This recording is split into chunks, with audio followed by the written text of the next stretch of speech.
Il y a beaucoup de personnes qui ne seront pas d'accord sur moi, mais sortir en soirée, ça fait grandir le muscle. Alors il y a deux raisons surtout. La première, c'est que c'est prouvé scientifiquement qu'être avec des potes, ça booste ton énergie. Du coup, quand tu vas en salle, tu auras plus d'énergie pour lever les machines ou faire les pompes à la maison. Alors avant qu'on continue la vidéo, je dois t'expliquer que j'ai sûrement deux types d'audience ici. D'un côté, il y a des personnes peut-être comme toi, t'arrives pas à te motiver pour aller à la salle, ou si t'as la motivation, c'est temporaire et t'arrives pas à instaurer une discipline dans ta vie. Et tu trouves pas que t'arrives à atteindre tes objectifs. Si t'es dans ce cas-là, ta zone de confort, c'est tout ce qui est développé perso. Mais il y a d'autres personnes à l'autre extrême, leur zone d'inconfort, c'est sortir le week-end voir des potes. T'es tellement bloqué dans ton parcours de développement perso que tu ne sors plus du tout. Et ça sera plus discuté dans une prochaine vidéo, mais c'est intéressant de voir que les rôles sont renversés. Ta zone de confort, c'est sortir le week-end, rencontrer des gens. Et ta zone de confort, c'est se réveiller à 6h du matin pour les douches froides, travailler sur tes objectifs toute la journée, manger sainement, etc.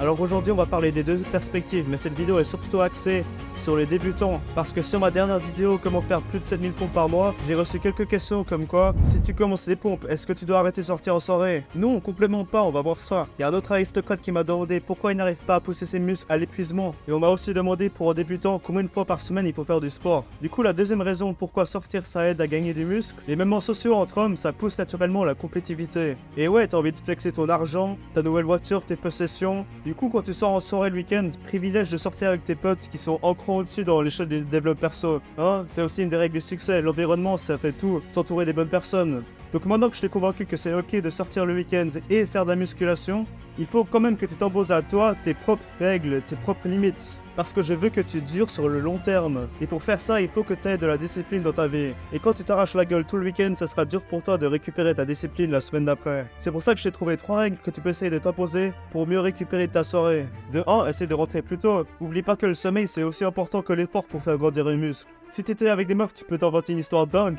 Ouais, demain je dois prendre un avion pour Dubaï, j'ai un business meeting et tout. On peut plus jouer par les règles en 2024 avec les meufs. Bref, en point 2, essaie de boire moins. Ou si tu kiffes boire, tu peux prendre des alcools moins forts, comme par exemple du vin ou de la bière. Et mon troisième tip pour t'aider à pas perdre ta discipline, c'est de sortir un soir par semaine. C'est mieux parce que tu dépenses moins d'argent, tu peux mieux récupérer de la soirée, parce que tu perds très rapidement la constance dans ton travail. Dès que tu as 2 ou 3 jours de repos, c'est fini pour toi, poteau. Ça sera dur de reprendre ta discipline d'avant. Alors pendant toute la vidéo, j'ai oublié de parler d'un aspect qui est de voir ses potes la journée. C'est vrai que ça peut être une bonne idée pour garder sa constance et de pas se coucher trop tard le week-end. Mais il faut que tu saches, une amitié c'est pas certain de durer toute ta vie. Et normalement tu es plus productif la journée pour travailler sur les choses essentielles pour toi. Tu vois, il faudrait pas sortir en semaine non plus. Avec le taf, t'as déjà très peu de temps le soir. Alors il faut que tu te concentres sur les choses essentielles. Faire de l'argent, faire du sport, travailler sur ton dev perso. Mais le contraire est encore plus hard.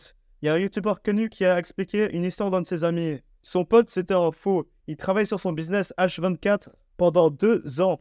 Il ne voyait plus ses potes, plus sa famille, et au bout d'un moment, ses proches arrêtaient de lui parler. Et bah au bout de 2 ans, il commence à faire de l'argent, mais c'était fini pour lui. Plus personne voulait le voir, il a fait un sale burn-out, et il s'en est jamais remis. Du coup, c'est important d'avoir un bon dosage dans sa vie, comme une salade de fruits. Il y a 3 piliers dans le dev perso. Le côté social, le côté sport et le côté argent. Et c'est important d'avoir un équilibre, tu vois, pour garder ton plaisir et ta motivation. Alors ça rejoint la troisième question qu'on me demandait. Combien de temps il faut que tu passes à la salle ou chez toi pour ton sport maison? Et bah aujourd'hui on voit des personnes, des gym rats qui passent toute leur vie à la salle. Ils pensent qu'ils sont mieux que les autres, qu'ils sont en train de gérer le dev perso, alors qu'il y a d'autres piliers qui sont essentiels. L'argent surtout. Si tu fais tout juste de commencer la musculation, faites 10 minutes par jour, c'est bien suffisant. Mais il y en a qui me disent qu'ils n'arrivent pas à fatiguer leurs muscles. Alors comment tu fais pour amener tes muscles à l'épuisement? J'ai 3 conseils là-dessus. Soit tu peux augmenter la rapidité de ton effort, soit tu peux augmenter la difficulté des exercices. Par exemple faire des pompes plus compliquées, ou si tu es à la salle, rajouter du poids. Et troisièmement, tu peux raccourcir le temps de repos entre tes exercices. Et quand tu commences à être plus fort, tu peux augmenter les fréquences par semaine. Au début, tu peux commencer par 2 fois par semaine. C'est suffisant et c'est assez facile pour que tu gardes ta discipline. Mais après, tu peux augmenter les fréquences quand ta motivation pour le sport elle augmente. Tu peux faire 2, 3, 4 fois par semaine. Après 1 jour sur 2, après 2 jours sport, 1 jour repos. Ça, c'est ce que je fais en ce moment. J'avais vu que par une séance de musculation, au bout de 40 ou 50 minutes, ton muscle devient moins productif à l'effort. C'est pour ça que si tu passes plus d'1 heure à la salle, sans t'épuiser, tu fais clairement quelque chose de faux. Alors c'est la fin de cette petite vidéo, j'espère que t'as kiffé. Alors tout ça pour dire mes aristocrates, poussez-vous à devenir meilleur et montez des nouvelles marches de dev perso. L'échelle est infinie mais on a tellement plus à aller chercher. Donc motivez-vous et posez-moi des questions de musculation si vous en avez encore.